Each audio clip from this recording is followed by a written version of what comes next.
ಮಲೇಶ್ವರ ಮಾತಾಡ್ತೀರಾ ಕೀರ್ತನೆ?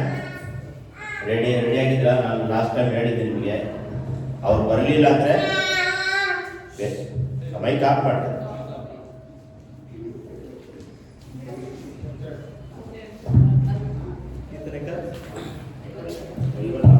ಐವತ್ತೆರಡು ಮಾತಾಡ್ತೀರಾ?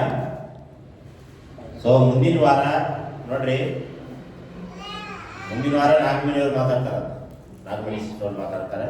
ಅವರಾದ್ಮೇಲೆ ಒಬ್ಬರಾದ್ಮೇಲೆ ಒಬ್ರು. ಯಾಕಂದ್ರೆ ಸಮಯ ಪರಿಪಾಲನೆ ಮಾಡಲೇಬೇಕು ನಾವು. ಈಗ ಅವ್ರು ಬರೋವರೆಗೂ ನಾವು ಅವರೇ ಕಾಯ್ಕೊಂಡಿರೋಕ್ಕಾಗಲ್ಲ. ಸೊ ಯಾರಾದ್ರೂ ಒಬ್ರು ಮಾತಾಡ್ಬೇಕು. ನನಗೇನು ಮಾತಾಡ್ತೀನಿ, ನನಗೇನು ಭಯ ಇಲ್ಲ. ಸೊ ಯಾಕಂದ್ರೆ ನಿಮಗೆ ಅದು ಅನುಕೂಲ ಆಗ್ತದೆ. ನೀವು ಅದನ್ನ ಇದು ಮಾಡಿ ಬಸ್ ಬಂತು ನೋಡೋಣ. ಯಾಕಂದ್ರೆ ಸಮಯ ಪರಿಪಾಲನೆ ನಾವು ಮಾಡಲೇಬೇಕು. ಅಲೆಲುಯ್ಯ. ಸೊ ಅವರು ಬಂದರೆ ಪ್ರಾರ್ಥನೆ ಮಾಡಿ. ಯೇಸುವೇ ನಿಮಗೆ ಸ್ತೋತ್ರವಾಗಲಿ. ಪರಿಶುದ್ಧನೇ ಪರಿಶುದ್ಧನೇ ಪರಿಶುದ್ಧನೇ ಪರಿಶುದ್ಧನೇ, ಭೂಮಿ ಆಕಾಶವನ್ನು ಸೃಷ್ಟಿ ಮಾಡಿರುವ ಸರ್ವಶಕ್ತನಾದ ದೇವರೇ, ಅಪ್ಪ ಈ ಒಂದು ಸಂಪತ್ತಿನಕ್ಕಾಗಿ ಸ್ತೋತ್ರ. ನಿನ್ನನ್ನು ಸ್ತುತಿ ಮಾಡುತ್ತೇವೆ, ನಿನ್ನ ಕೊಂಡಾಡುತ್ತೇವೆ. ನಿನ್ನ ಆರಾಧನೆಗಾಗಿ, ನಿನ್ನ ಕರ್ತನೆ ಮಹಿಮೆ ಪಡಿಸುವುದಕ್ಕಾಗಿ ನಾವೆಲ್ಲರೂ ಸಿದ್ಧರಾಗುವಂತೆ ಸಹಾಯ ಮಾಡು. ಕಳೆದ ವಾರದಿಂದ ಕರ್ತನೆ ಅಪ್ಪ, ಈ ವಾರದವರೆಗೂ ಕರ್ತನೆ, ಈ ದಿನದವರೆಗೂ ನಮ್ಮನ್ನ ಕಣ್ಮಣಿಯಂತೆ ಕಾಪಾಡಿಕೊಂಡು ಬಂದಿದ್ದಕ್ಕಾಗಿ ಸ್ತೋತ್ರ. ನಮ್ಮನ್ನ ಪರಿಪಾಲಿಸಿದ್ದಕ್ಕಾಗಿ ಸ್ತೋತ್ರ. ನಮ್ಮನ್ನ ಬಲಪಡಿಸಿದ್ದಕ್ಕಾಗಿ ಸ್ತೋತ್ರ. ಯೇಸುವೇ ನಿಮಗೆ ಸ್ತೋತ್ರವಾಗಿ ಸ್ತೋತ್ರ. ಎಲ್ಲರ ಬಾಯಿ ದೇವರಿಗೆ ಸ್ತೋತ್ರ ಅಂತ ಹೇಳ್ರಿ. ಸ್ತೋತ್ರ ಸ್ತೋತ್ರ ಸ್ತೋತ್ರ ಸ್ತುತಿ ಸ್ತೋತ್ರ ಸ್ತುತಿ ಸ್ತೋತ್ರ. ಯೇಸುವೇ ನಿಮಗೆ ಸ್ತೋತ್ರವಾಗಿ ಕರ್ತನೆ ಅಪ್ಪ, ನಮಗೆ ಪ್ರತಿ ದಿನವೂ ಆರೋಗ್ಯವನ್ನು ಕೊಟ್ಟಿರುವುದಕ್ಕಾಗಿ ಸ್ತೋತ್ರ. ದೇವರೇ ತೊಡಿಸಿಕೊಳ್ಳಲು ವಸ್ತ್ರವನ್ನು ಕೊಟ್ಟಿರುವುದಕ್ಕಾಗಿ ಸ್ತೋತ್ರ. ದಾಗದಡಿಸಲು ನೀರನ್ನು ಕೊಟ್ಟಿರುವುದಕ್ಕಾಗಿ ಸ್ತೋತ್ರ. ದೇವರೇ ನಮಗೆ ಪ್ರತಿದಿನವೂ ಆಹಾರವನ್ನು ಕೊಡ್ತಾ ಇರುವುದಕ್ಕಾಗಿ ಸ್ತೋತ್ರ. ಯೇಸುವೇ ನೀನು ಮಾಡಿದ ಒಂದು ಉಪಕಾರಗಳಿಗಾಗಿ ನಾವು ಎಷ್ಟು ಸ್ತೋತ್ರ ಸಲ್ಲಿಸಿದ್ರು ನನ್ನ ಸಾಲದೇ ಆಗಿದೆ ಕರ್ತನೆ. ನೀನು ಮಾಡಿದ ಉಪಕಾರಗಳಿಗಾಗಿ ಯೇಸುವೇ, ನೀನು ಮಾಡಿದ ಅದ್ಭುತ ಕಾರ್ಯಗಳಿಗಾಗಿ ಸ್ತೋತ್ರ ಸ್ತೋತ್ರ ಸ್ತೋತ್ರ. ಸಾವಿರಾರು ಸ್ತೋತ್ರಗಳು, ಕೋಟಿ ಕೋಟಿ ವಂದನೆಗಳನ್ನು ಸಲ್ಲಿಸುವರಾಗಿದೆ. ದೇವರೇ ನೀನು ನಿವಾರಣೆ ಮಾಡುವುದಕ್ಕಾಗಿ ಸ್ತೋತ್ರವನ್ನು ಸಲ್ಲಿಸ್ತಾ ಇದ್ದೇವೆ. ಯೇಸುವೇ ನಿನಗೆ ಸ್ತೋತ್ರವಾಗಿ ಸ್ತೋತ್ರವಾಗಿ ಸ್ತೋತ್ರವಾಗಿ ಕರ್ತನೆ ಅಪ್ಪ, ನಮ್ಮನ್ನ ಕರ್ತನೆ ಮುಟ್ಟಬೇಕಾಗಿ, ನಮ್ಮನ್ನ ಸ್ಪರ್ಶಿಸಬೇಕಾಗಿ ನಿನಗೆ ಸ್ತೋತ್ರವನ್ನು ಸಲ್ಲಿಸ್ತಾ ಇದ್ದೇವೆ ಕರ್ತನೆ ಅಪ್ಪ. ಯೇಸುವೇ ನೀನು ಮಾಡಿದ ಒಂದು ಉಪಕಾರಗಳಿಗಾಗಿ ನಿನಗೆ ಮಹಿಮೆ ಮಹಿಮೆ ಮಹಿಮೆ ಮಹಿಮೆ ಮಹಿಮೆ ಮಹಿಮೆ. ಯೇಸುವೇ ನಿನಗೆ ಮಹಿಮೆ ಉಂಟಾಗಿ ಯೇಸುವಿನ ನಾಮದಲ್ಲಿ ಕರ್ತನೆ ಅಪ್ಪ. ಈ ಭೂಲೋಕದಲ್ಲಿ ನಾವು ನೆಲರಾಗಿದ್ದೇವೆ, ಈ ಭೂಲೋಕದಲ್ಲಿ ನಾವು ಪಾಪಿಗಳಾಗಿದ್ದೇವೆ, ಈ ಭೂಲೋಕದಲ್ಲಿ ನಾವು ಮಣ್ಣಿಗೆ ಸಮಾನರಾಗಿದ್ದೇವೆ ಕರ್ತನೆ. ನಮ್ಮನ್ನ ಬಲಪಡಿಸು, ನಮ್ಮನ್ನ ಉಪಯೋಗ ಮಾಡಬೇಕಾಗಿ ಸ್ತೋತ್ರವನ್ನು ಸಲ್ಲಿಸ್ತಾ ಇದ್ದೇವೆ ಕರ್ತನೆ. ಮುಂದಿನ ಎಲ್ಲ ಭಾಗವನ್ನು ನಿನ್ನ ಕರೆಗಳಿಗೆ ಒಪ್ಪಿಸ್ತಾ ಇದ್ದೇನೆ. ಕೀರ್ತನ ಭಾಗವನ್ನು ಕೂಡ ನೀನು ಆಶೀರ್ವದಿಸು, ಆರಾಧನೆ ಭಾಗವನ್ನು ಆಶೀರ್ವಾದ ಮಾಡು ದೇವರೇ. ಮುಂದಿನ ಎಲ್ಲ ಭಾಗವನ್ನು ನಿನ್ನ ಕರೆಗಳಿಗೆ ಒಪ್ಪಿಸಿಕೊಡುತ್ತಾ ಯೇಸು ಕ್ರಿಸ್ತನ ಹೆಸರಿನಲ್ಲಿ ಬೇಡಿಕೊಳ್ಳುತ್ತೇವೆ ನಮ್ಮ ಪರಲೋಕದ ತಂದೆ, ಆಮೆನ್. ಓಕೆ, ಮುಂದೆ ಬಂದು ಕೀರ್ತನೆ ಭಾಗವನ್ನ ಶಿವಾನಿ ಅವರು ಮುಂದೆ ಬನ್ನಿ. ನೀವೇ ಲೇಟಾಗಿ ಬಂದ್ಬಿಟ್ಟಿದ್ದೀರಾ.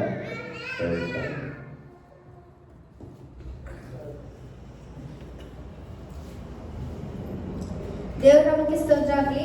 ಕೀರ್ತನೆ 103 ನಾವು ಓದ್ಕೊಳ್ಳೋಣ.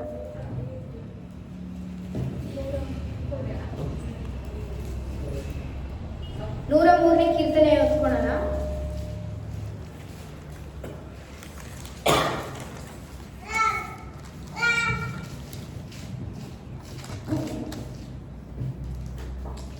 ನನ್ನ ಮನವೇ ಯೆಹೋವನನ್ನು ಕೊಂಡಾಡು, ನನ್ನ ಸರ್ವೇಂದ್ರಗಳೇ ಆತನ ಪವಿತ್ರ ನಾಮವನ್ನು ಕೀರ್ತಿಸಿರಿ.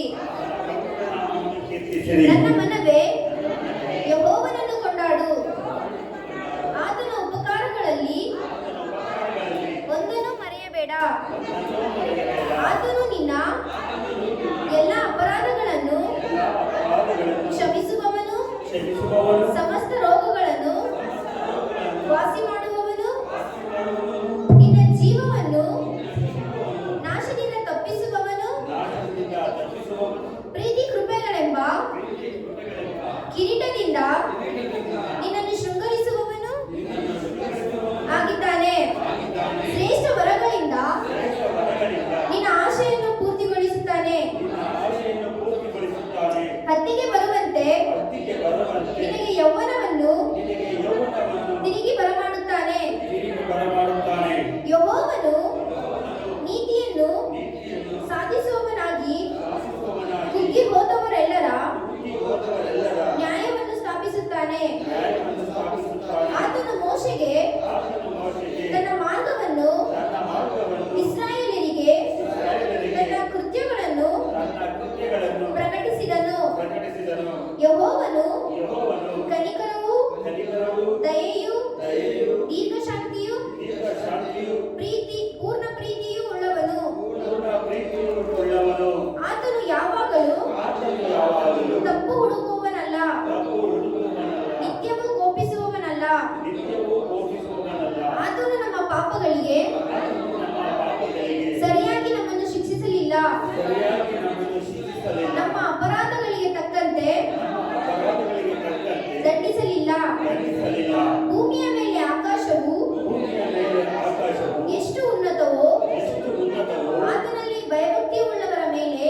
ಪಶ್ಚಿಮಕ್ಕೂ ಎಷ್ಟು ದೂರವೋ ಎಷ್ಟು ದೂರವೂ ನಮ್ಮ ದ್ರೋಹಗಳನ್ನು ನಮ್ಮಿಂದ ತೆಗೆದು ಅಷ್ಟು ದೂರ ಮಾಡಿದ್ದಾನೆ.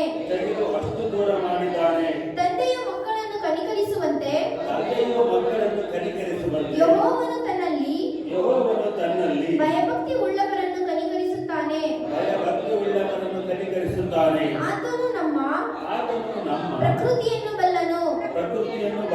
ನಾವು ಧೂಳಿಯಾಗಿದ್ದೇವೆಂಬುದನ್ನು ನೆನಪು ಮಾಡಿಕೊಳ್ಳುತ್ತಾನೆ. ಮನುಷ್ಯನ ಆಯುಷ್ಕಾಲವು ಹುಲ್ಲಿನಂತಿದೆ. ಅವನು ಅಡವಿಯ ಹೂವಿನ ಹಾಗೆ ಶೋಭಿಸುತ್ತಾನೆ. ಗಾಳಿ ಬಡಿಯುತ್ತಲೇ ಅದು ಹಾದು ಹೋಗುವುದು. ಅದರ ಸ್ಥಳವು ಅದನ್ನು ತಿರುಗಿ ಕಾಣುವುದಿಲ್ಲ. ಆದರೆ ಯೆಹೋವನಲ್ಲಿ ಭಯಭಕ್ತಿ ಉಳ್ಳವರ ಮೇಲೆ ಆತನ ದಯೆಯು ಯುಗ ಯುಗಾಂತರಗಳವರೆಗೂ ಇರುವುದು. ಆತನ ನಿಬಂಧನೆಗಳನ್ನು ಕೈಕೊಂಡು ಆತನ ವಿಧಿಗಳನ್ನು ನೆನಪಿನಲ್ಲಿಟ್ಟುಕೊಂಡು ನಡೆಯುವವರ ಮಕ್ಕಳು ಮೊಮ್ಮಕ್ಕಳವರೆಗೂ ಆತನು ತನ್ನ ನೀತಿಯನ್ನು ಸಾಧಿಸುವನು. ಯೆಹೋವನು ಮೇಲನ ಲೋಕದಲ್ಲಿ ತನ್ನ ಸಿಂಹಾಸನವನ್ನು ಸ್ಥಾಪಿಸಿದ್ದಾನೆ. ಆತನ ಸಮಸ್ತವು ಆಳುತ್ತಾನೆ. ದೇವದೂತರೇ ಆತನ ಶಬ್ದಕ್ಕೆ ಕಿವಿಗೊಡಿರಿ. ಆತನ ಆಜ್ಞೆಗಳನ್ನು ನೆರವೇರಿಸುವ ಪರಾಕ್ರಮಶಾಲಿಗಳೇ ಯೆಹೋವನನ್ನು ಕೊಂಡಾಡಿರಿ. ಆತನ ಸೈನ್ಯಗಳೇ ಆತನ ಮೆಚ್ಚಿಕೆಯನ್ನು ನೆರವೇರಿಸುವ ಸೇವಕರೇ ಯೆಹೋವನನ್ನು ಕೊಂಡಾಡಿರಿ. ಆತನ ರಾಜ್ಯದ ಸರ್ವ ಸ್ಥಳಗಳಲ್ಲಿರುವ ಎಲ್ಲ ಸೃಷ್ಟಿಗಳೇ ಯೆಹೋವನನ್ನು ಕೊಂಡಾಡಿರಿ. ನನ್ನ ಮನವೇ ಯೆಹೋವನನ್ನು ಕೊಂಡಾಡು. ಆಮೆನ್. ನಾವೆಲ್ಲರೂ ಕೂತ್ಕೊಳ್ಳೋಣ.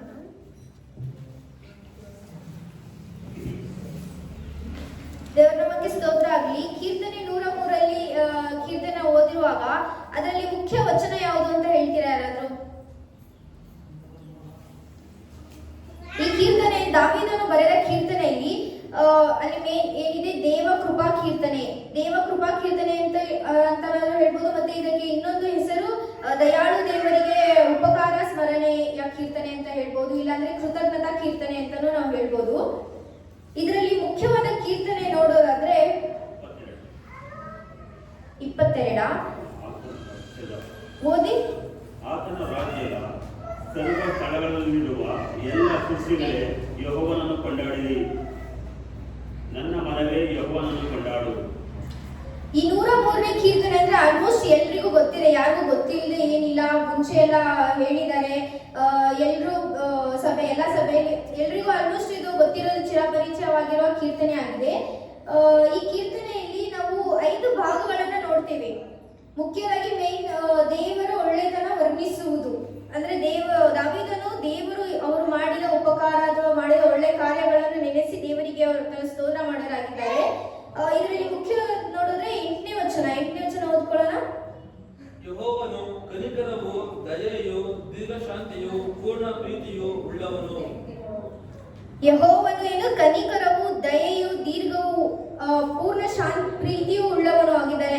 ಅಂದ್ರೆ ದೇವರು ನಮ್ಮ ಮೇಲೆ ಎಷ್ಟು ಅಪಾರ ಕನಿಕರಗಳನ್ನು ಇಟ್ಟು ನಮ್ಮ ಮೇಲೆ ದಯೆಯನ್ನು ತೋರಿಸಿದ್ದಾರೆ.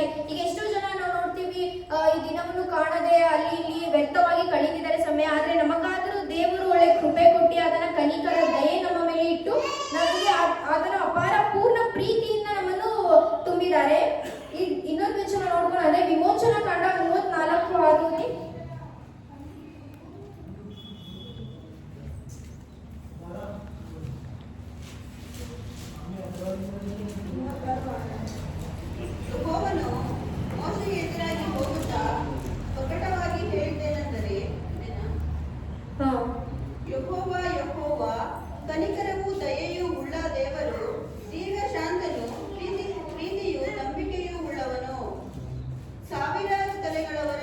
ದಯ ತೋರಿಸುವವನು, ದೋಷಪರಾಧ ಪಾಪಗಳನ್ನು ಕ್ಷಮಿಸುವವನು.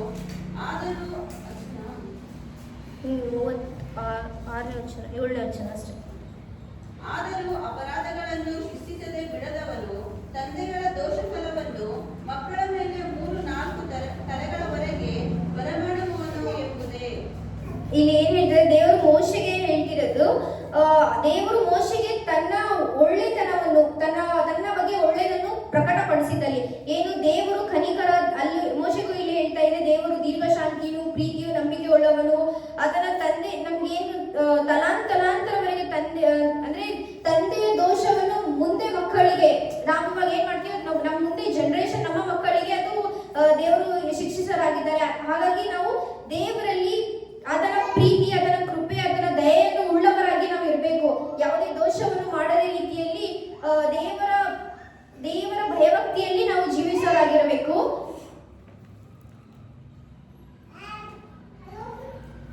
ಹಾಗೆ 11ನೇ ಕೀರ್ತನೆಯಲ್ಲಿ 11ನೇ ವಚನ ಓದ್ಕೊಳ್ಳೋಣ.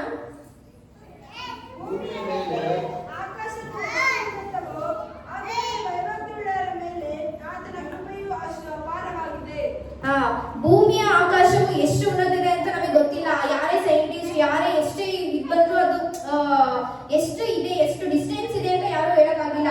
ಅಷ್ಟು ದೇವರು ನಮ್ಮ ಮೇಲೆ ಪ್ರೀತಿಯನ್ನು ಇಟ್ಕೊಂಡಿದ್ದಾರೆ. ಅದನ್ನು ಯಾರ ಮೇಲೆ, ಎಲ್ಲರ ಮೇಲೆ ಇಟ್ಕೊಂಡ, ದೇವರಲ್ಲಿ ಭಯಭಕ್ತಿ ಉಳ್ಳವರ ಮೇಲೆ ಮಾತ್ರ ಅಷ್ಟು ಉನ್ನತವಾದ ಪ್ರೀತಿಯನ್ನು ನಮ್ಮ ಮೇಲೆ ಇಟ್ಕೊಂಡಿದ್ದಾರೆ. ಹಾಗಾಗಿ ನಾವು ದೇವರಲ್ಲಿ ಏನಿರಬೇಕು, ಭಯಭಕ್ತಿ ಉಳ್ಳವರಾಗಿ ನಡೆದುಕೊಳ್ಳಬೇಕು. ಆಮೇಲೆ 12ನೇ ವಚನ, ಪೂರ್ವಕ್ಕೂ ಪಶ್ಚಿಮಕ್ಕೂ ಎಷ್ಟು ದೂರವೋ ನಮ್ಮ ದ್ರೋಹಗಳನ್ನು ನಮ್ಮಿಂದ ತೆಗೆದು ಅಷ್ಟು ದೂರ ಮಾಡಿದ್ದಾನೆ. 13, ತಂದೆಯು ಮಕ್ಕಳನ್ನು ಕನಿಕರಿಸುವಂತೆ ಯೆಹೋವನು ತನ್ನಲ್ಲಿ ಭಯಭಕ್ತಿ ಉಳ್ಳವರನ್ನು ಕನಿಕರಿಸುತ್ತಾನೆ. ಪೂರ್ವಕ್ಕೂ ಪಶ್ಚಿಮಕ್ಕೂ ಎಷ್ಟು ದೂರ ಇದೆ, ಅಷ್ಟು ದೂರ ನಮ್ಮ ಪಾಪಗಳನ್ನು ನಾವು ದೇವರಲ್ಲಿ ಕ್ಷಮಾಪಣೆಯನ್ನು ಕೇಳಿದಾಗ ದೇವರು ನಮ್ಮನ್ನು ಕ್ಷಮಿಸುವ ದೇವರಾಗಿದ್ದಾನೆ. ನಮ್ಮ ಪಾಪಗಳನ್ನು ಅಷ್ಟು ದೂರ ಮಾಡಿ ದೇವರು ನಮ್ಮನ್ನು ಆತನ ಪರಿಶುದ್ಧ ರೆಕ್ಕೆಯಲ್ಲಿ ನಮ್ಮನ್ನು ಮರೆಮಾಚಿಕೊಳ್ತಿದ್ದಾರೆ. ಮತ್ತೆ ತಂದೆಯ ಮಕ್ಕಳನ್ನು ಕನಿಕರಿಸುವಂತೆ, ಈಗ ಅಫ್ಕೋರ್ಸ್ ಎಲ್ರಿಗೂ ಗೊತ್ತು, ಈಗ ಮಕ್ಕಳು ಏನಾದ್ರು ಮಾಡಿದ್ರೆ ತಂದೆ ಹೇಗೆ ಕನಿಕರಿಸ್ತಾರೆ, ಅದೇ ರೀತಿ ದೇವರು ತನ್ನಲ್ಲಿ ಭಯಭಕ್ತಿ ಉಳ್ಳವರನ್ನು ಆತನ ಭಯಭಕ್ತಿಯಲ್ಲಿ ನಡೆಯುವವರು, ನಂಬಿಕೆಯಲ್ಲಿ ನಡೆಯುವವರು, ಆತನ ಸತ್ಯತೆಯಲ್ಲಿ ನಡೆಯುವವರನ್ನು ದೇವರು ಅಷ್ಟು ಭಯಭಕ್ತಿಯಾಗಿ ನಡೆಸಿದ್ದಾರೆ. ಅದನ್ನು ದೇವರು ಕನಿಕರಿಸುತ್ತಾನೆ, ಯಾವಾಗಲೂ ಅವರ ಜೊತೆಯಲ್ಲಿ ನಿಲ್ಲುತ್ತಾರೆ.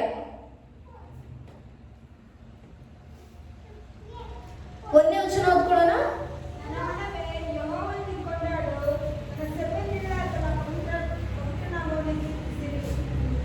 ಇಲ್ಲಿ ದಾವೀದನು ಹೇಳ್ತಾನೆ, ನನ್ನ ಮನವೇ ಯೆಹೋವನನ್ನು ಕೊಂಡಾಡು, ನನ್ನ ಸರ್ವಿತೃಗಳೇ ಆತನ ಪವಿತ್ರ ನಾಮವನ್ನು ಕೀರ್ತಿಸು.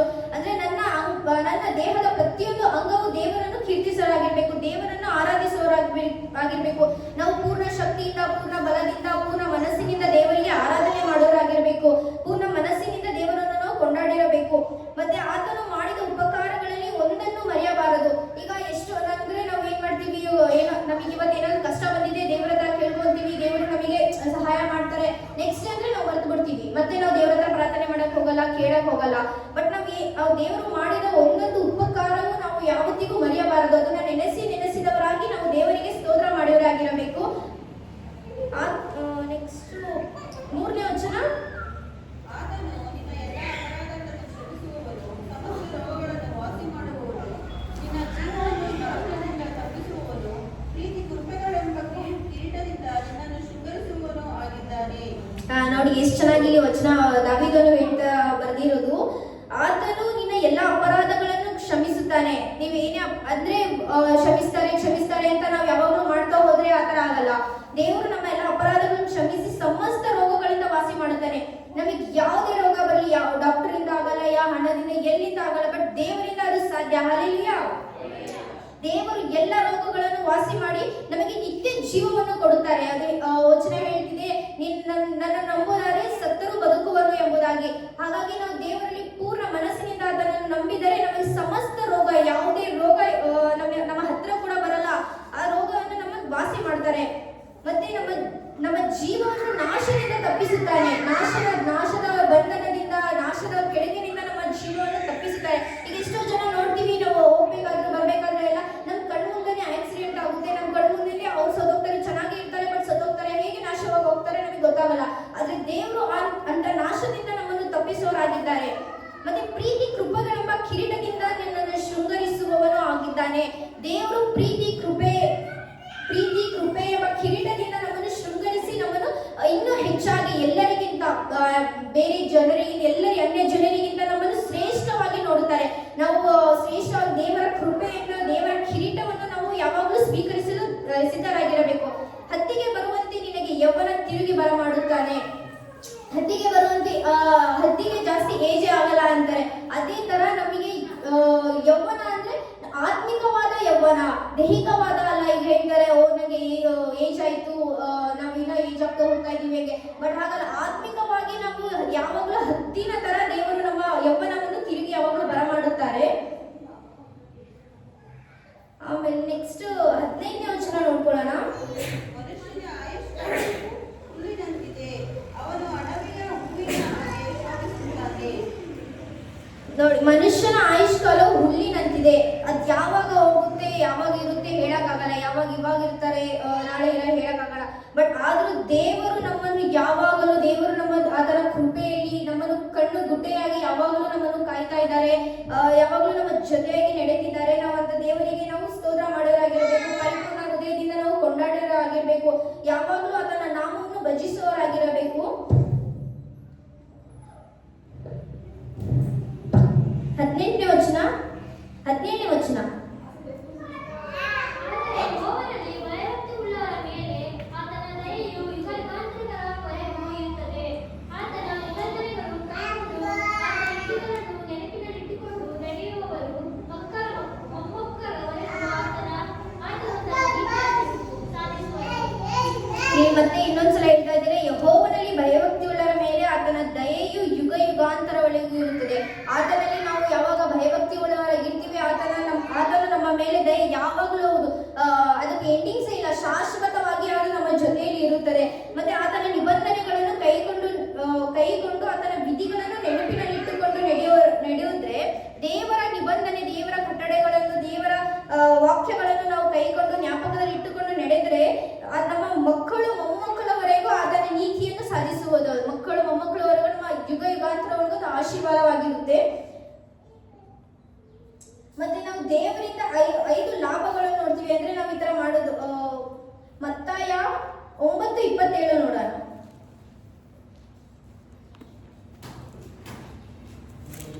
ಯೇಸು ಅಲ್ಲಿಂದ ಹೊರಟಾಗ ಇಬ್ಬರು ಕುರುಡರು, ದಾವೀದನ ಕುಮಾರನೇ, ನಮ್ಮನ್ನು ಕರುಣಿಸು ಎಂದು ಕೂಗುತ್ತಾ ಆತನ ಹಿಂದೆ ಹೋದರು.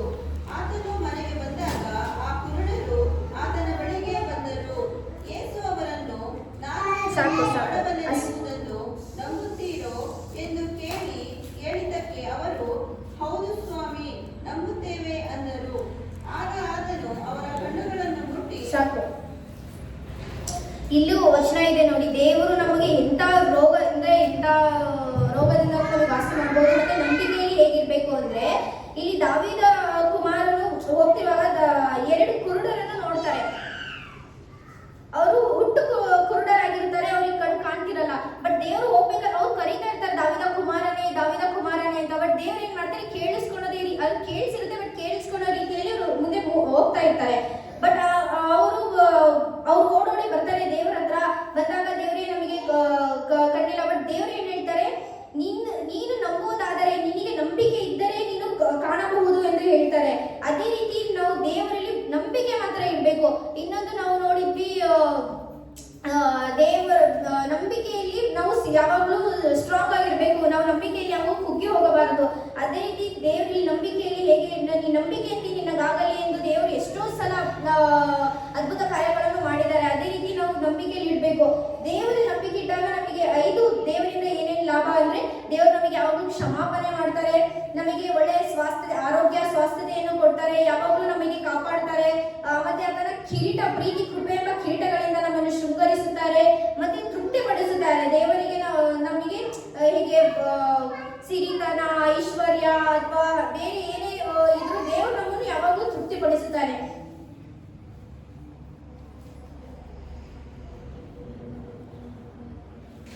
ಆ 27ನೇ ವಚನ ಓದ್ಕೊಳ್ಳೋಣ.